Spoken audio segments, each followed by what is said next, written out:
Hello friends, welcome to our channel. சிறுகடிக்காசி சீரியலில் வந்து முத்து, மனோஜ், மீனா 3 பேரும் ரோகிணியை தேடி போகிறாங்க.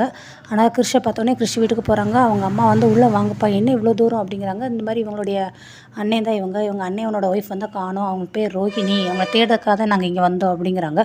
இவ்வளோ பெரிய ஊரில் நீங்கள் எப்படி தனியாக தேடுவீங்க, இங்கே தெரிஞ்சவங்க யாராவது உங்களுக்கு இருக்காங்களா அப்படின்னு அவங்க ரோகிணியோட அம்மா கேட்குறாங்க. இல்லை அப்படி யாருமே இல்லை அப்படின்னு சொல்லவும், அவங்க பேர் வந்து ரோகிணிமா, அவங்க அப்பா வந்து மலேசியாவில் ஒர்க் பண்ணுறாங்க, அவங்களுக்கு அந்த மாதிரி யாராவது தெரியுமா அப்படின்னு கேட்குறாங்க. சென்னையில் இருக்கிறவங்க இங்கே தான் எப்படி வந்தாங்கன்னு அதை எப்படி நீங்கள் கன்ஃபார்ம் பண்ணிவிட்டு இங்கே வந்து தேட வந்தீங்க, அது எப்படி உங்களுக்கு தெரியும், நீங்கள் எப்படி எந்த நம்பிக்கையோடு வந்தீங்க அப்படின்னு கேட்குறாங்க ரோகிணியோட அம்மா. அந்நேரம் முத்து, மீனா இவங்கெல்லாம் சொல்கிறாங்க, அவங்க வந்து பார்லரில் வச்சுருக்காங்க. பார்லர்லேருந்து இந்த மாதிரி ரூபாவெல்லாம் எடுத்துகிட்டு அங்கேருந்து பஸ்ஸை வந்து புக் பண்ணி இங்கே வந்திருக்காங்க. அந்த ஊர் பேரெல்லாம் சொன்னாங்க. ஸோ அதனால தான் நாங்கள் இந்த ஊரில் வந்து தேட வந்தோம் அப்படின்னு சொல்லி விவரத்தை சொல்கிறாங்க. ஓ அப்படியா அப்படிங்கிறாங்க. இல்லை மலேசியாவிலேருந்து ரோகிணிங்கிற பேரில் யாருமே இந்த ஊரில் அப்படி கிடையாது, நான் ரொம்ப வருஷமாக அந்த ஊரில் இருக்கேன், எனக்கு யாருமே அப்படி தெரியாது அப்படின்னு சொல்கிறாங்க ரோகிணியோட அம்மா. அவனாரும் மனோஜ் வந்து அம்மா இது மட்டும் இந்த ஃபோட்டோவை பாருங்கம்மா, இந்த ஃபோட்டோ பாருங்கள், இந்த ஃபோட்டோவில் இருக்கிறவ தான் ரோகிணி, எனக்கு அவள் இல்லாமல் என்னால் இருக்க முடியல, இவளை பார்த்துருக்கீங்களா அப்படின்னு சொல்லி கேட்குறாங்க. இல்லைப்பா, அவங்க ரொம்ப கஷ்டப்படுறாங்க அவங்க அம்மா, அவள் தான் மகளை வந்து சொல்கிறதுக்காக. இல்லைப்பா, இந்த மாதிரி நான் பார்த்ததில்லப்பா அப்படிங்கிறாங்க. ஆனால் மனோஜ் வந்து கட்டில் உட்காந்துட்டு பயங்கரமாக அழுகிறாரு, பயங்கரமாக பேசுகிறாரு. நான் வந்து வாழ்க்கையே இல்லாமல் இருந்தேன், சந்தோஷங்கிறது என் லைஃப்பில் இல்லாமல் இருந்துச்சு, ஆனால் ரோகிணி வந்ததுக்கப்புறம் தான் என் லைஃப்பில் சந்தோஷங்கிற ஒன்றே வந்துச்சு. நான் வந்து ரொம்ப பெரிய தப்பு பண்ணிட்டேன், அவகிட்டக்கையாவது நான் உண்மையை சொல்லியிருக்கணும். நான் வேலையிலன்னு தெரிஞ்சும் என்னை வந்து பரவாயில்ல அப்படின்னு சொல்லி என்னை என்கரேஜ் பண்ணா, எனக்கு பாக்கெட் மணிலாம் கொடுத்தா. ஸோ ரோகிணி தான் என்னோடய லைஃப்பை வந்து சந்தோஷமாக கொண்டு போனது. அப்படிப்பட்ட ரோகிணிக்கு வந்து நான் துரோகம் செஞ்சுட்டேன். நான் இப்போ ரோகிணியை பார்த்தேன்னா அவள் காலில் வந்து சாரி கேட்பேன், நான் இனிமேல் அவளை நல்லபடியாக வேலைக்கு போய் நல்லபடியாக அவளை வச்சு காப்பாற்றுவேன் நான் அப்படின்னு சொல்லி அவர் ரொம்ப ஃபீல் பண்ணி அழுகிறாரு.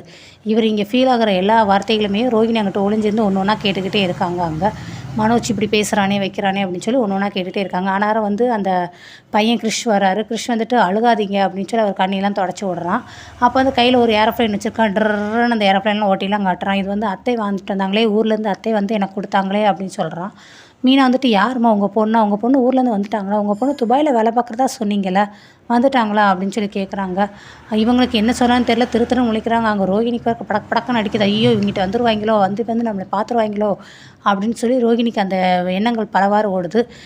கிருஷ் அவங்கள வந்து தொந்தரவு பண்ணாத நீயே, அவங்க கொஞ்சம் ஃப்ரீயாக இருக்கட்டும், நீ போய் வெளியே போய் விளையாடு அப்படின்னு சொல்லி அந்த பாட்டி வந்து அப்படி இப்படின்னு மேனேஜ் பண்ணி அவங்கள வெளியில் அனுப்பி விட்டுறாங்க. அடுத்து திருப்பி நாங்கள் கிளம்புறோம்மா அப்படிங்கிறாங்க. நீங்கள் இன்னும் என்ன பண்ண போகிறீங்க அப்படிங்கிறாங்க. இல்லைம்மா பார்க்கணும், இனிமேல் தான் முடிவெடுக்கணும் அப்படின்னு சொல்லிட்டு அவங்க கிளம்பி போயிடுறாங்க. போகிற வழியிலேயும் மனோஜ் வந்து நான் தேடியும் கிடைக்கலையே என்ன செய்ய அப்படின்னு சொல்லி ரொம்ப புலம்புறாரு. முத்து வந்துட்டு டே நீ ஒழுங்காக இருந்திருந்தா, நீ வேலைக்கு ஒழுங்காக போயிருந்தா நேரம் கண்டிப்பாக அவங்க கூட இருந்திருப்பாள், நீ தாண்டா இது எல்லாத்தையும் காரணம்னு, நீ எப்போ பார்த்தாலும் என்னையே சொல்கிறடா, நீ ஒன்றும் வர வேண்டாம் போடா அப்படிங்கிறாங்க. ஆமாடா, உனக்கு நான் என் வேலை வெட்டியெல்லாம் விட்டுட்டு என் சொந்த காசு டீசல்லாம் போட்டு உனக்கு வந்து கார் எடுத்துகிட்டு வந்தால் நீ எல்லாம் பேசுவடா அப்படின்னு சொல்லி கிளம்புறாங்க. ஆனால் மீனா சொல்கிறாங்க, ஏங்க நம்ம இவ்வளோ தூரம் நம்ம தேடி பார்த்துட்டோம், கிடைக்கல ரோகிணி, அவங்க கொஞ்ச நாள் கோவம் போனதுக்கப்புறம் திருப்பி கண்டிப்பாக வீட்டுக்கு வந்துடுவாங்க, நீங்கள் வாங்க நம்ம வீட்டுக்கு போகலாம்னு சொல்லி மனோஜை வந்து சமாதானப்படுத்தி காரில் ஏற்றி கூட்டிகிட்டு போயிடுறாங்க. அடுத்து இங்கே ரோகிணி வந்து அந்த வீட்டுக்குள்ளே வந்துடுறா. ரோகிணியோட அவங்க அம்மாவும் வந்துடுறாங்க. வந்துட்டு மாப்பிள்ளை வந்து எப்படிப்பட்டவன்னு பார்த்தியா, அவர் எவ்வளோ சாதுவாக இருக்கார், எவ்வளோ அமைதியான ஆளாக இருக்கார், கொஞ்சமாவது நீ அவரை பற்றி யோசிக்கிறியா அண்ணே. இல்லைம்மா எனக்கு அங்கே போக பிடிக்கல, நான் அவன் கூட கிருஷ் கூட இங்கேயே இருந்துடுறேனே அப்படிங்கிறாங்க. நீ என்ன லூஸா, இவ்வளோ நாள் எங்கள் மேலே அக்கறை இல்லாமல் இருந்தால் இப்போ மட்டும் எதுக்கு திடீர்னு அக்கறை வந்துச்சு, அதுதான் உன் வாழ்க்கை, நீ அங்கே தான் போய் வாழ்க்கையை நடத்தணும், அதனால் மாப்பிள்ளை கூட சேர்ந்து வாழப்பாரு நீ அப்படின்னு சமாதானப்படுத்தி ரோகிணியை எப்படியோ ஒரு மேனேஜ் பண்ணி அனுப்பி விட்டுறாங்க. அடுத்து இங்கே வீடை கட்டுறாங்க. வீட்டில் வந்து அவங்க அப்பா அவங்களுடைய அம்மா எல்லாருமே இருக்காங்க. ஆனாலும் ரோகிணியை தேடி போன அவங்க 3 பேர் உள்ளே வராங்க. மனோஜ் வந்து பயங்கரமாக அழுதுட்டு வராரு. அம்மா அவ்வளோதான், என் வாழ்க்கையே போச்சுமா, நாங்களும் ரோகிணி எங்கெங்கேயோ தேடி பார்த்தா ரோகிணி எங்கேயுமே கிடைக்கல, எனக்கு ரொம்ப கஷ்டமாக இருக்குது, ரோகிணி இல்லாமல் என்னால் வாழ முடியாது அப்படி இப்படின்னு சொல்லி பயங்கரமாக அழுகிறாரு. டேய் மனோஜ் இருடா நான் சொல்கிறத கேளுடா பொறுடா அப்படின்னு சொல்லி விஜயா சொல்கிறாங்க. இல்லைம்மா அந்த முத்து பையன் வேறு என்னை ரொம்ப பேசுகிறான், அவன் எப்போ பார்த்தாலும் என்னை ரொம்ப கலாய்ச்சிட்டே இருக்கேன், என்னை ரொம்ப வந்து ஏளமாக பேசுகிறான் அப்படின்னு சொல்லி பயங்கரமாக இவங்க வந்து மனோஜ் ரொம்ப எமோஷன் ஆகுறாங்க. ஆனால் கரெக்டாக பார்த்தோம் அப்படின்னா மீனா அங்கே ரோகிணி வந்து கதவை திறந்து வர்றாங்க. மீனா பார்த்துட்டு இவங்க இங்கே இருக்காங்க அப்படின்னு சொல்லி முத்துவை பற்றி பேசுகிறாங்க. பாருடா அவன் தான் இருக்கா, இவளை தேடி எங்கெங்கெல்லாம் அலைஞ்ச, நீ ஒழுங்காக இருந்துன்னு இவள் ஒழுங்காக வீட்டில் இருந்திருப்பாள், இவளை தேடி எங்கெங்கேயும் அலைஞ்சில பாருங்கப்பா, இவன் போய் வேலையை விட்டு எல்லாம் இல்லாமல் போய் பார்க்லேயும் பீச்சிலையும் போய் சுற்றிட்டு இருந்திருக்கான், இது என்னடனா இவா வேறு இதில் ஓடி போய் இப்போ கடைசி ஏன் தான் செலவாயிருக்கு, என்னோடய காசு என்னோடய பெட்ரோலுக்கு நான் தான் ஃபுல்லாமே போட்டு செலவழிச்சிருக்கேன் அப்படிங்கிறாங்க. போதும் மனோஜ் போதும் நிப்பாட்டுங்க அப்படின்னு சொல்லி, போதும் முத்து போதும் நிப்பாட்டுங்க அப்படின்னு சொல்லி ரோஹிணி பேசுகிறாங்க. நீங்கள் ரொம்ப மனோஜ் வந்து ரொம்பவுமே நீங்கள் மட்டமாக பேசாதீங்க, கேவலமாக பேசாதீங்க. ஆமாம் அவன் தானே ஏமாற்றிட்டு போனான், அப்போ நான் பேச தான் செய்வேன் அப்படிங்கிறாங்க. மீனாவும் சொல்கிறாங்க, ஏங்க அவர் வேலைக்கு போகாமல் வீட்டில் ஏமாத்துனது எல்லாமே தப்பு தானே அப்படிங்கிறாங்க. அவர் ஒன்றும் உங்கள் பணத்தில் வந்து வீட்டில் உட்காந்து சாப்பிடலை அப்படின்னு சொல்லி சொல்கிறாங்க. ஆமாம் அவர் எங்கள் பணத்தில் தான் இருக்காரு, இவர் தானே வீட்டுக்கு செலவுக்கெல்லாம் காசு கொடுக்குறாரு அப்படின்னு சொல்லி இவங்க சொல்ல, ஸ்ருதி வந்துட்டு அவங்களுடைய பர்சனலில் நீங்கள் தலையிடாதீங்க, இது வந்து வேலைக்கு போகிறது போகாதெல்லாம் அவருடைய பர்சனல் அப்படிங்கிறாங்க. அது எப்படிங்க பர்சனல் ஆகும், அவருக்கு சேர்த்து தானே இவர் முத்து காசு கொடுக்குறாங்க, அப்போ இவருக்கு கேட்குற உரிமை எல்லாமே இருக்குல்ல அப்படின்னு சொல்லி மீனா பேசுகிறாங்க.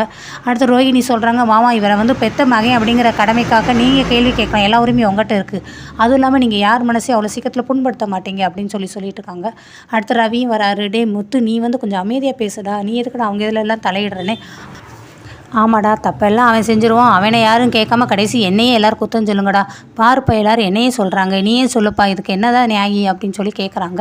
ஆனால் ரோஹிணி சொல்கிறாங்க, நீங்கள் தட்டி கேட்குற உரிமை எல்லாமே உங்களுக்கு இருக்குமாமா, ஆனால் அந்த முத்துக்கு வந்து எந்த உரிமையும் கிடையாது, முத்து இப்போ பார்த்தாலும் மனோஜ் வந்து இன்சல்ட் பண்ணிகிட்டே இருக்காரு, இனிமேல் எங்களோட அவர் கூட சேர்ந்து ஒரே வீட்டில் இருக்கிறதுங்கிறது எங்களுக்கு ரொம்ப சாத்தியம் இல்லாதது, எல்லோரும் இருக்குன்னு ஆசை தான், ஆனால் முத்து வந்து எப்போ பார்த்தாலும் மனோஜ் ரொம்ப தட்டம் பேசும்போது எனக்கு அது வந்து கஷ்டமாக இருக்குது அப்படின்னு சொல்கிறாங்க.